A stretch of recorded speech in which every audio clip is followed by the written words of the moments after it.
Hey friends, it's Len here from 1A Auto. So today in the studio we have a first generation Chevy Equinox. I want to go over some of the top problems that we've come to find. Of course, keep in mind, every car has its own problems. These are just some of the top problems that we've come to find. So let's get started.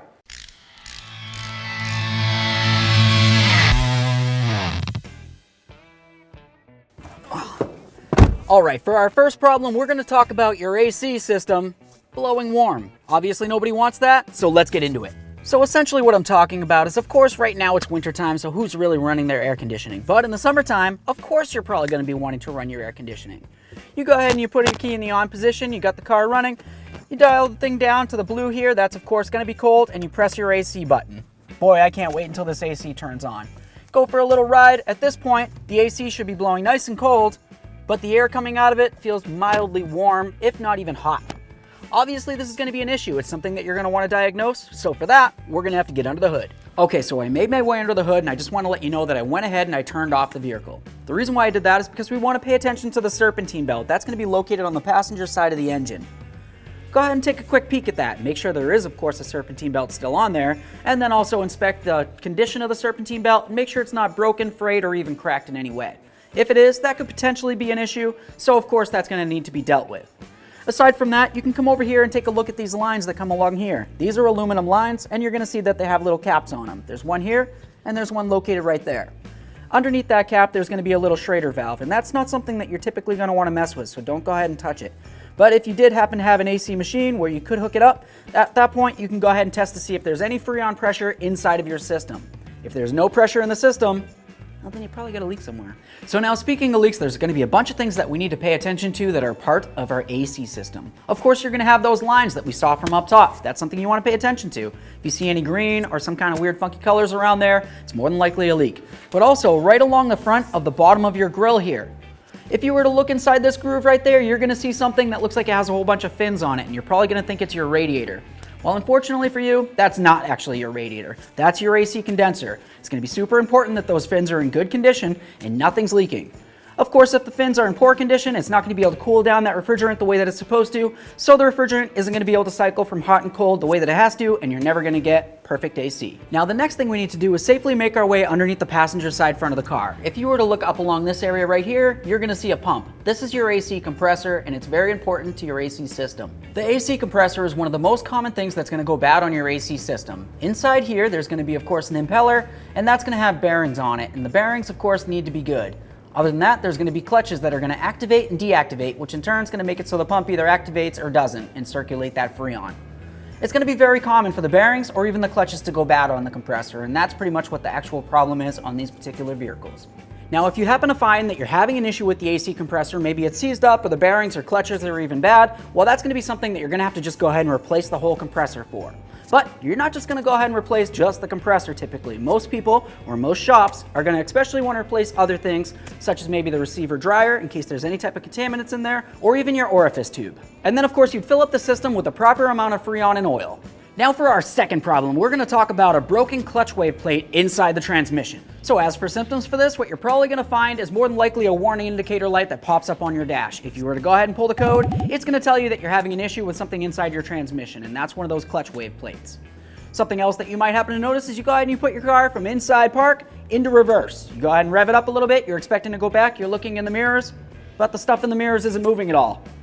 Wait a minute, the whole car isn't even moving at all. For some reason, it just doesn't even have reverse. Well, that's of course going to be an issue. It's going to make you know that you have an issue with the transmission, and of course, you're going to want to fix it ASAP. So now these symptoms you're probably going to notice only on the 6-speed automatic transmissions. They're the ones that are going to have this common issue. As far as fixes for this, you're going to of course want to make sure that you check that transmission fluid, inspect it, see if you see any metal debris. Overall, you're going to find out that it's an issue inside the transmission.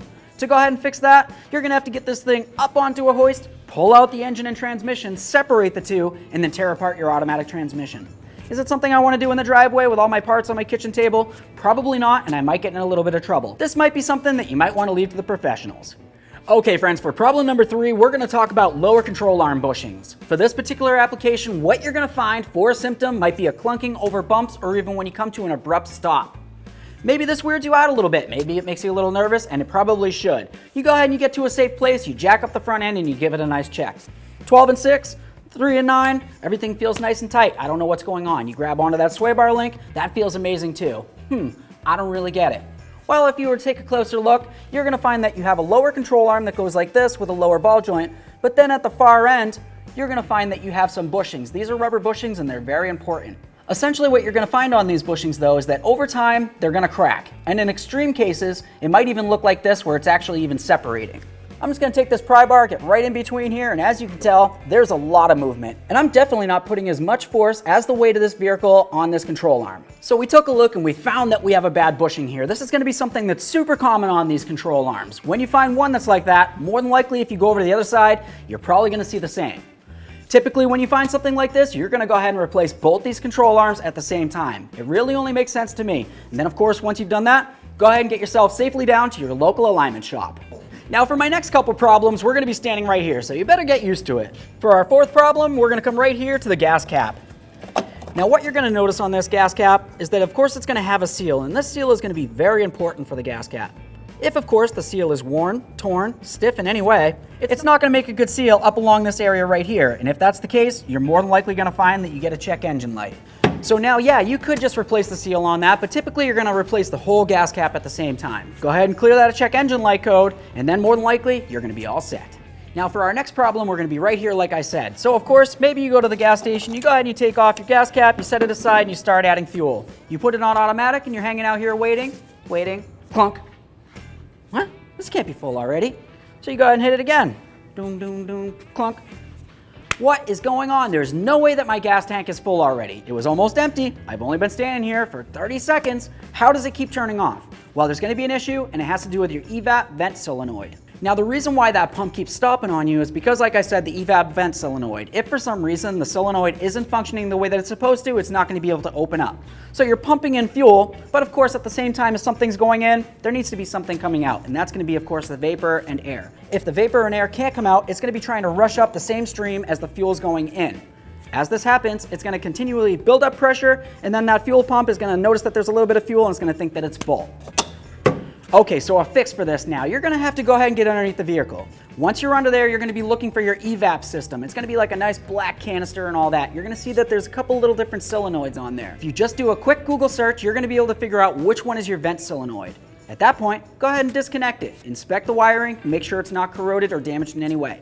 Also, if you can go ahead and pull it out of there, inspect that as well. If you happen to see any debris inside the area, then you know it's probably a clog. If that's the case, go ahead and try blowing it out with something, maybe a little bit of compressed air, or even, I don't know, whatever you're into. But anyways, either way, if you find that there's a clog, go ahead and try to clean it out. Put it back together, clear the check engine light, take it for a road test.